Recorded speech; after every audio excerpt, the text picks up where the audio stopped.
This is the kind of momentum you would feel as the ball was turning. Now it wouldn't be as fast as that, but you would still be doing that every day, going round in 24 hours. Please, please tell me where you see any. That gyroscopes prove we are not moving. And also that if we're not moving, we're not on a ball, we're on a flat plane. This is the definition of a gyroscope, a device consisting of a wheel or a disc mounted so that it can spin rapidly about an axis which itself is free to alter in direction. The orientation of the axis is not affected by tilting of the mounting, so gyroscopes can be used to provide stability or maintain a reference direction in navigation systems, automatic pilots and stabilizers. So, provide stability on a globe that's travelling 1,000 miles an hour with the plane already in the Coriolis effect, so not attached to the spinning ball. So, but it doesn't, does it? It is fixed to a flat plane, and that's why it gives stability. The plane moves, but the gyroscope doesn't move, and the gyroscope is fixed and is what do you call it, set when it's on land. And as I've just said, the plane is moving with the Coriolis effect on a spinning ball. So if it's fixed to the land can't be moving. The fact that gyroscopes will maintain a particular orientation in space is very useful. In modern aircraft, an inertial guidance system uses spinning gyroscopes to monitor and control the orientation of the aircraft. The gyroscope is suspended in a special cage that allows it to maintain its orientation independent of the aircraft's position. If the aircraft rolls, electric sensors and contacts connected to the gyro send information to the pilot about the aircraft's orientation.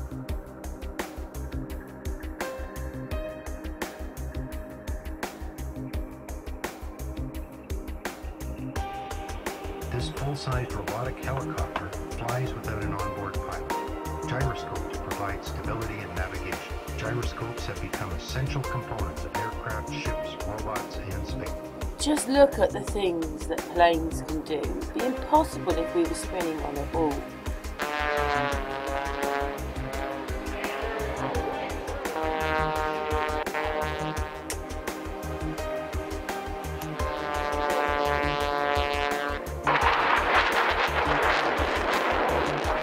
Impossible on a ball to do things like that.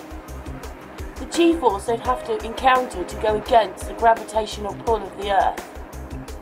And look at that.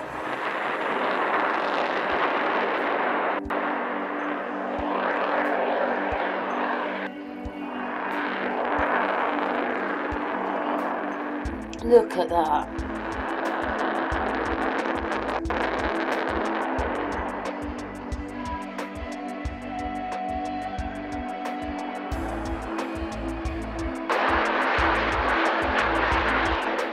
Not worrying about the 1,000 mile an hour gravitational pull as we go around, are they?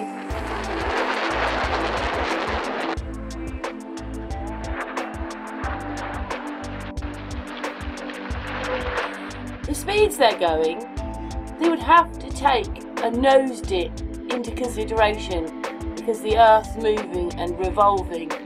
Where do you ever see the noses dipped? The noses are never dipped.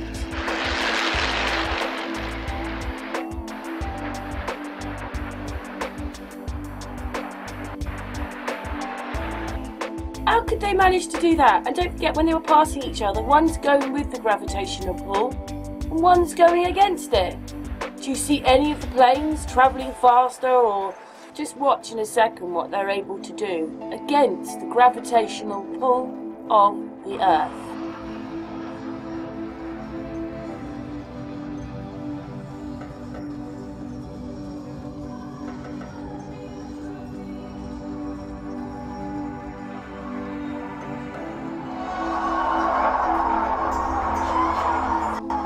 See the plane worrying at all about the gravitational pull?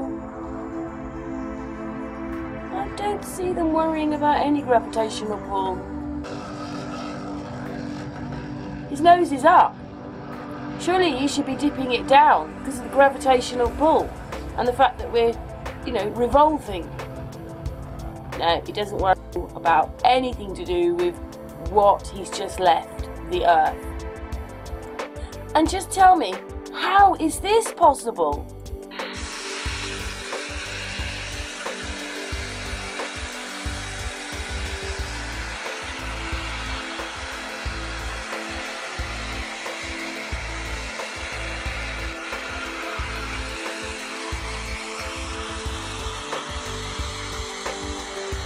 Do you think he's worried about the rotation of the Earth? And don't forget, the Coriolis effect means he's left the Earth.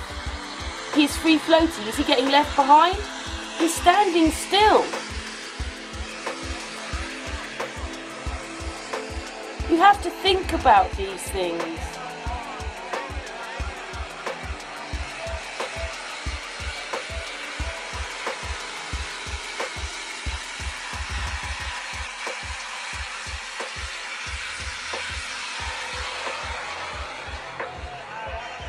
There you go. We are on something stationary and we're not moving. And if we're not moving, we can't be a ball. And if we're not a ball, we're obviously a flat plane of some kind. Anyway, I'll just let the video play. Welcome to Feed Your Mind, and I have another proof for you today, and it's about planes. So, before planes take off, they calibrate their gyroscopes. And they set it to level, and it's set level according to how it's sitting on the ground at the present moment before it takes off. So once it's calibrated to level and the plane takes off, so you'll notice the gyroscope will indicate that the plane is rising on an incline. And then once it gets to its desired height of air travel, the plane will level out. And that will be leveled out according to how it was calibrated on the ground. And then so we'll level out to that perfect level status, cruise, as cruising altitude for however long they need to cruise for.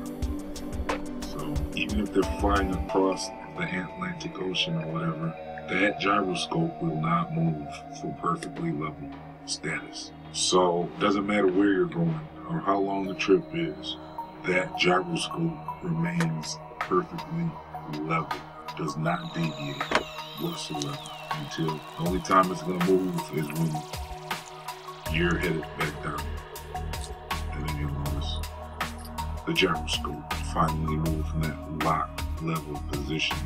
So that's indicating that the plane is flying over a perfectly level Earth. And I already know some of you are going to try to fight this truth by saying stuff like, so it's locked into gravity, like the plane is locked into a gravity field where you wouldn't notice it.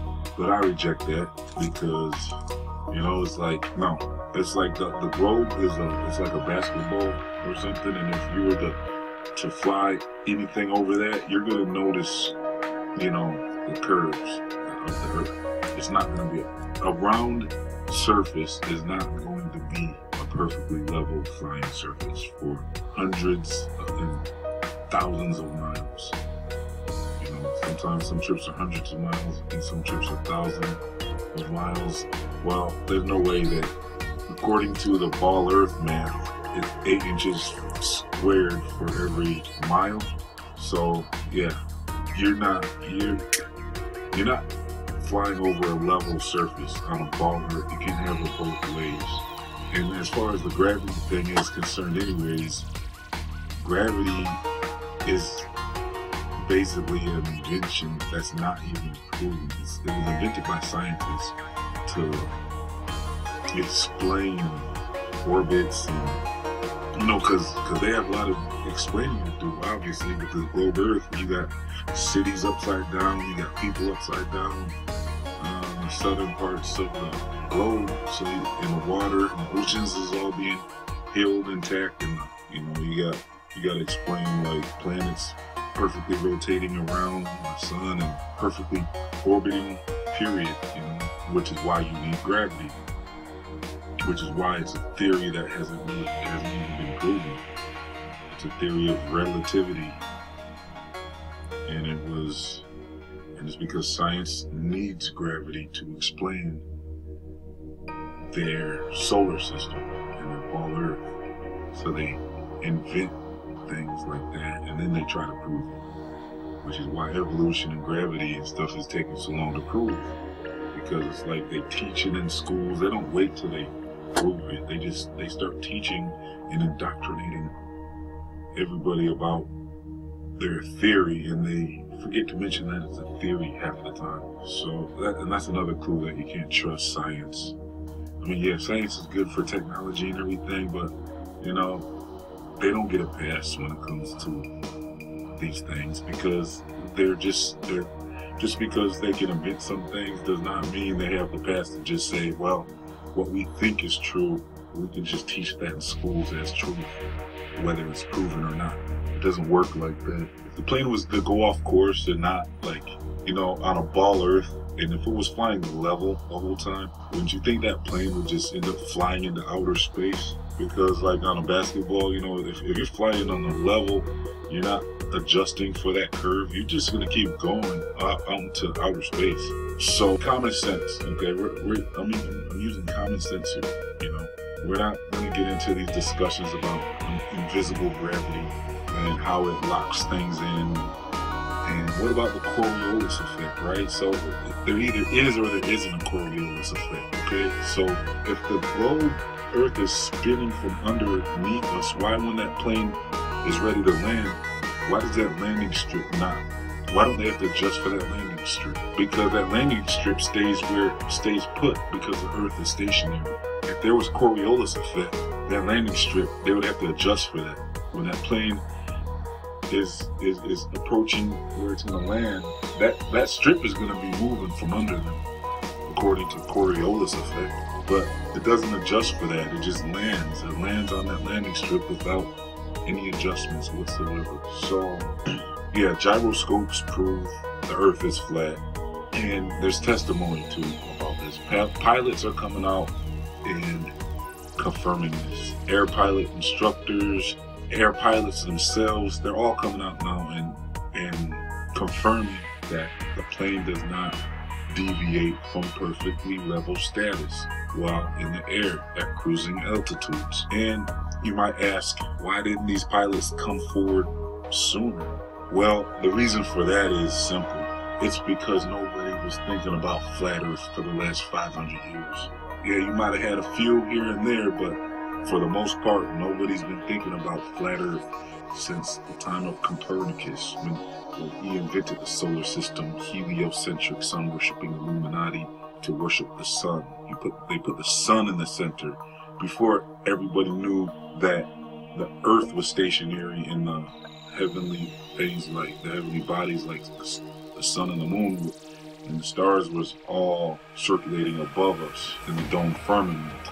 But Copernicus came along, and he was practicing sun worshipping from the Pythagoras cult of sun worship. He was obsessed with that type of logic, so he came up with some. I mean, I'm suspecting Copernicus was probably an Illuminati member, and whether he was or not, it doesn't really matter. He came up with a way to put the sun in the center in order to give the sun the glory and as an act of worship. And it wasn't overnight that this belief was accepted either. It took a while. It took probably generations, maybe a couple hundred years. But eventually, between the time of Copernicus and the present time, the globe Earth was forgotten eventually, because it slowly took over to the point where nobody would even talk about it after a while. After a while, I'm sure there was resistance at first, but it was imposed by the Roman Catholic Church, and I'm not even going to get into the Roman Catholic Church right now, but it was imposed by them and Copernicus, and they got their way because they were the authority around that time. They were the big superpower around that time, so they were able to get their way and get their heliocentric solar system established as a normal belief. And this was before any type of planes or any type of shows could prove a helio. This is all based off of just math and stuff, you know, like, and you can kind of like make, you know, it's not impossible to make math work to prove a point they're trying to make. Like I said, they like with evolution and stuff like that, you know, they'll make it work. They'll figure out a way to make a scientific statement on something they want to believe, whether it's true or not. They'll include math or whatever they got to include. Carbon dating, even I'm hearing, is sketchy, you know, and because they know how to make, you know, the numbers work for them when they need them to work for them. So yeah, 500 years now, mankind has been misled into believing in a heliocentric solar system. So why would these pilots question whether, you know, the gyro system? Why would they question the gyro system? Until 2015, nobody was really thinking about flat Earth, period. You know, there was a few people, but that was it, you know? I mean, there was very, very few people that were even thinking about flat Earth at all in 2015, or early 2015 and late 2014. So around late 2014 and early 2015 that's when actually things started picking up big time. And we've been using logic in science, and we've been questioning things we've been told, and that's why we've been learning about the flat Earth, is because we finally took a generation to stop being programmed by society and the authority of the public school systems and stuff that tell us all these things. We're just expected to believe it and never question it. And for any atheists and stuff out there, I mean, that's the definition of a religion. I mean, you guys are just pushing your weight around, you know, and it's like, okay, so nobody was to question this place that we live. And then it took a few people to start questioning it and discovering that a lot of the math, the globe Earth math isn't adding up, and the evidence that we're finding is building. I'm pretty much at 20 proofs now, and I'm not even, I can keep going, you know, I'm gonna keep going. So yeah, pilots, no, they didn't notice it because they weren't looking for it. But now that they're looking for it, there will be more coming out, I'm sure of it. Anyway, food for thought. Please, people, just think about what's being said in this video. Anyway, thank you for watching.